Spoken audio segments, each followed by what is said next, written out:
stuck between a libertarian and a Republican. Welcome to Publitarian Podcast.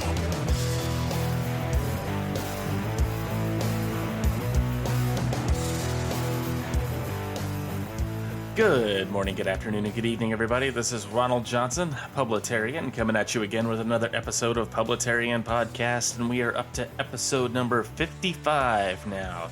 And after teasing it for a while, I'm finally getting into Resist the Admin.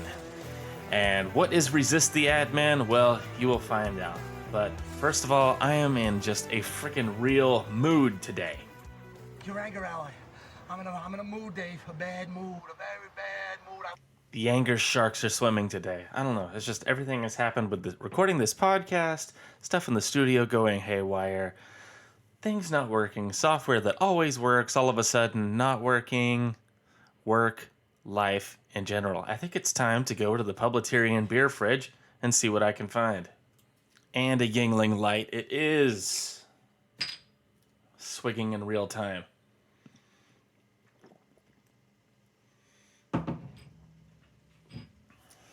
A full beer fridge is a happy beer fridge.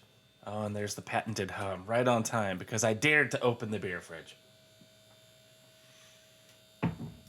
Ugh. So anyway, what's got me upset? What's got me in a real mood? Well, besides the admin that I'm going to talk about is going to be the conservative infighting. Seriously, y'all need to stop. Boys and girls, shut the fuck up! Hey! A lot of you need to. Just stop. Stop with the infighting. We got enough problems in this country. We've got enough problems turning this cultural ship around without everybody fighting with each other. Oh man, I'm going to take some of you to task today. Hey, pro-lifers, I love you. I really do. I consider myself pro-life. But you need to stop. Quit kicking people out of the club because they aren't pro-life. If you want to have that pro-life, pro-choice discussion with them, have it with them after we have saved the country. I am serious. What happens with conservatives because we are so ideological? We can't see the forest for the trees. There are some emotional arguments that need to be made and some that don't need to be fought right now.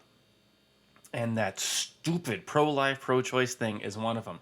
Yes, I know you have principles. Yes, I know you need to stand on those principles. But if you've got somebody in trench warfare with you, fighting with you, and they're down in the foxhole with you, you don't kick them out because of their beliefs. We're all firing at the same enemy right now, and that's globalism, Marxism, and this rot that's in our culture right now, left-wing politics and politicians and people in general. And if you keep kicking people out of the club, if you keep kicking people out of the army, we're not going to have anybody to fight this fight. And I've been seeing this on social media for days now, and you just need to stop. And you NRA people, which, disclosure, I am a member of the NRA. I am a happy gun toter. Y'all need to stop too. Stop it with this red flag bullshit and Trump's not backing us up and he's not taking guns seriously. He's gonna take all of our rights away and red flag. Brr. Now you guys care? Now you care about your Second Amendment rights? Now we finally got a president in that 99% of the time is fighting for us and doing what we want, and he's actually getting stuff done that he's promised about, and this is the fight you want to pick? Now you want to fight with him? You people are just driving me batty. You're taking a comment that he made about red flag laws and conflating it into the government marching in and taking all of our guns away. If you wanted to have a fight about the Second Amendment and shall not be infringed, you should have done this decades ago. Now you're fighting about it? Now you want to take the only general that we really have up there that seems to give a shit in the political arena and throw him overboard because of that? Are you kidding me? Yes, I believe in the Second Amendment. I think you need to have the second in order to enforce having the first, so we don't plunge ourselves into global socialism like the rest of the world is doing. But at the same time, we're talking about a red flag law here. We're not talking about the government marching on us and taking our guns. And I know that rights get taken away incrementally. I know that's how the left works. I know that's how socialism works. Believe me, I hear it. I understand what you're saying. But we do not need to have that fight right now. This is what the other side wants, a divided right. Because we are so ideological. We cannot see the forest for the trees and just get along. And I see it all the time in my feed. Well, if you don't think this, then you can't be in the club. I see prominent conservatives with way, way more followings than I have. You think that way? Nope, you're out. Or she said this? Nope, you're out. You're out of the club. All of this absolutism is going to drive us to where we don't have a base anymore. And you will be sitting alone in your club of ideals with no soldiers to fight the fight with you. Not what I wanted to talk about today, but there's some food for thought for you. Freaking cucks. You're no better than the other side of the aisle when you do that. Now shut up and get along as I yell at you and divide you. Get along! But anyway, what I wanted to talk about today was the admin in a series that I'm going to call Resist the Admin. And this is part 1 of that. And I don't know how long these are going to be. I'm pretty much just going to ramble till I get my point across. So you say, what is the admin? What are you talking about? I know it sounds very Matrix-esque. Although if you have seen The Matrix, I will probably end up making some tie-ins to that. Because that's kind of what's happening. It's where we get the term red pill from. This movie where you have these unseen overlords that are ruling over you, and you don't even know they're ruling over you because you're asleep. So when you take that red pill, you wake up from the narrative. That's kind of what's happening in this admin state. Funny enough, back in 2015, Justice Clarence Thomas, was writing about the unaccountable bureaucracy and the role the Supreme Court had at the time of legislating, basically, from the bench. It's very interesting. And this is brought up in a piece by Charles J. Cooper called from National Affairs called Confronting the Administrative State. And he was talking about how Clarence Thomas and a lot of these rulings was questioning the power of the Supreme Court, or how we are deferring to people that are not elected to interpret law and determine these outcomes. He says in the piece, after he talks about those, he gives a few court examples here, but in the piece he says it's fitting that we refer to the administrative state as a state, for it has become a sovereign power unto itself, an imperium imperio, regulating virtually every dimension of our lives. Its nearly 450 agencies are manned by legions of bureaucrats, now numbering almost 2.7 million. In 2013 alone, 3,659 final rules were issued, adding 26,000 pages to the Federal Register.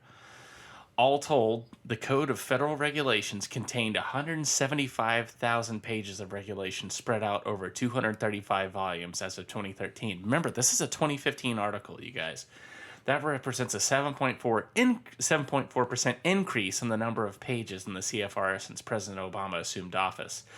And we do know that Trump has signed some executive orders that gets rid of a lot of these regulations, or if the government does want to add one, it has to get rid of so many. Good on him there. So what he's getting here across in this article, I'm going to read this other paragraph here. The domain of the administrative state is vast, ranging from the most trivial to the most significant matters of public and private life.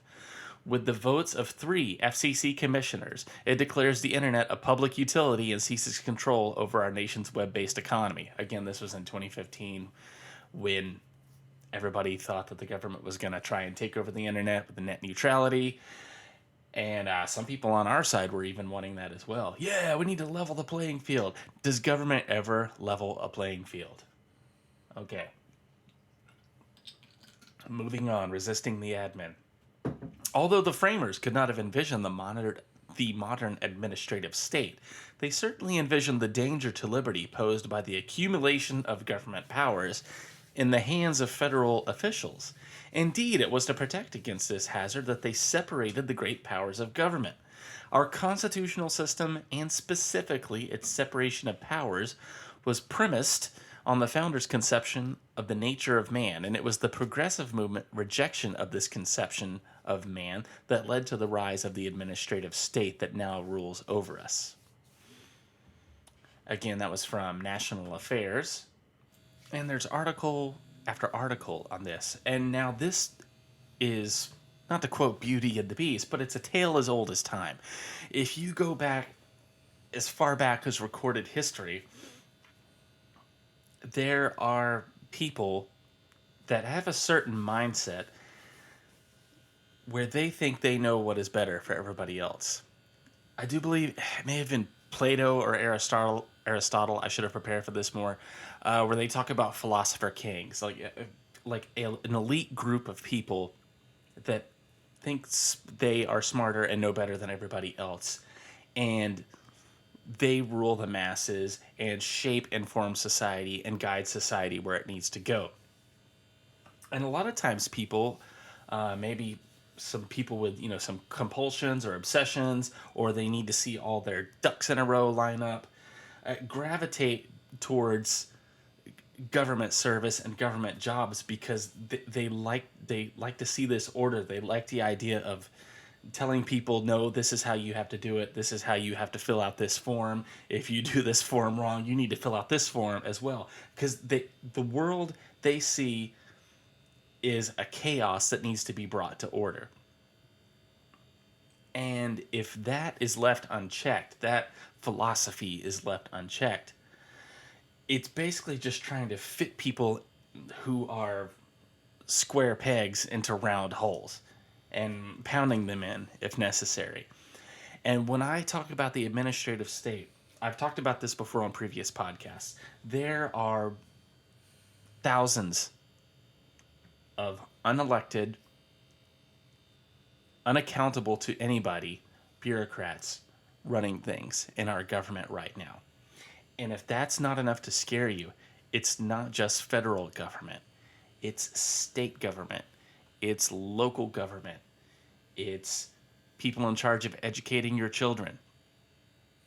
And matter of fact, one of the parts of the series I'm going to do is going to be talking about resisting the admin in the education state and talking about pretty much the state of what's happening in our modern educational system. And I'm going to have a guest on soon to talk about that is very well knowledgeable about the subject. But I wanted to set this podcast up as kind of a teaser of what's to come. Much like I talked about at the early part of the episode, we're doing all this infighting within ourselves, conservatives, libertarians, right-wingers, and we're not looking out and seeing the bigger picture of what's happening. We're trying to mold this perfect ideological sphere that has our values in this perfectly smooth little ball that we can present to people, where there are people that have good ideas outside of this sphere that we've molded that could contribute a lot to our cause if we would let them. And this is kind of like what the admin does too. If something doesn't make sense to their worldview, they just have this cognitive dissonance.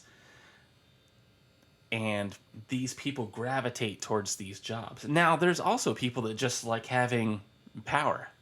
And I may be giving them too much of a pass. There are people that just like to have power and that like to watch people step and fetch to them.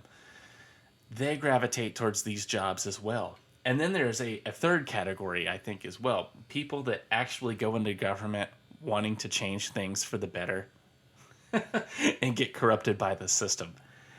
And those three sections of people occupy the admin right now. It's federal, it's state, it's local, it's even in your cities. Unaccountable people trying to shape any faction of society that they can get their fingers on to a mold that they set. So I'm kind of setting the table for what I'm going to talk about. I'm going to dig into this. I don't know how many parts it's going to be. It's going to be until I've, talked all I want to talk about it. And exhaust the topic, maybe. But the reason I wanted to finally get into this is because we've got a presidential election coming up. We're still fighting with each other about this and that. And we're not seeing the big picture. We're still trying to be shaped, formed, and governed by all of these unelected bureaucrats, this administrative state around us. Some people call it the deep state. Yeah, I guess you could call it that too, or just the state. It's even made, finally, mainstream conservative talkers are talking about it, like, Limbaugh and all the big, radio guys. The people are finally starting to wake up to it and see it, which is good, but I want to make you aware that this is not just federal. This is local. This is around you as well. And so I'm going to be digging into that more in the other episodes, but like I said, I just wanted to set the table and talk about it today.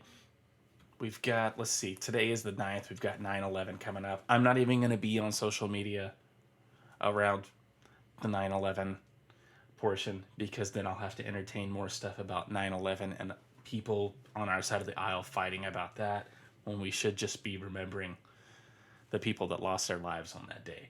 So I'll probably be on blackout until Friday the 13th, and I'll be coming back onto social media.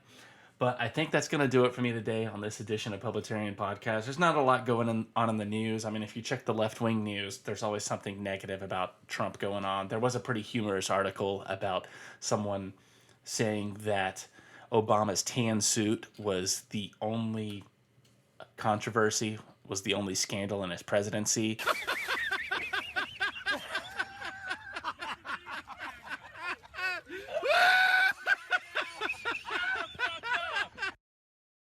But why even cover that? That's just going to make you mad, like I was, and like I am. But I feel a little bit better now that I've talked about it. So anyway, that will do it for me on this edition of Publitarian Podcast. If you want to reach out to me, you can DM me on Instagram. I'm on all the other social medias as well. And I am at publitarian@gmail.com or thepublitarian@gmail.com. And I think that's all I got.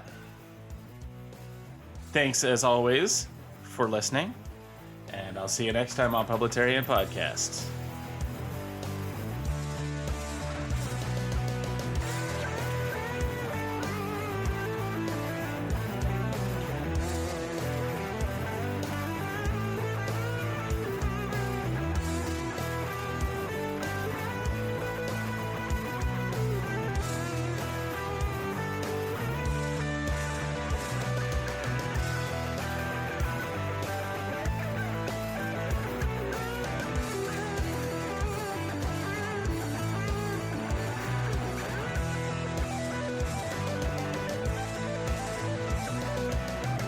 You've been listening to Publitarian Podcast. Copyright 2019.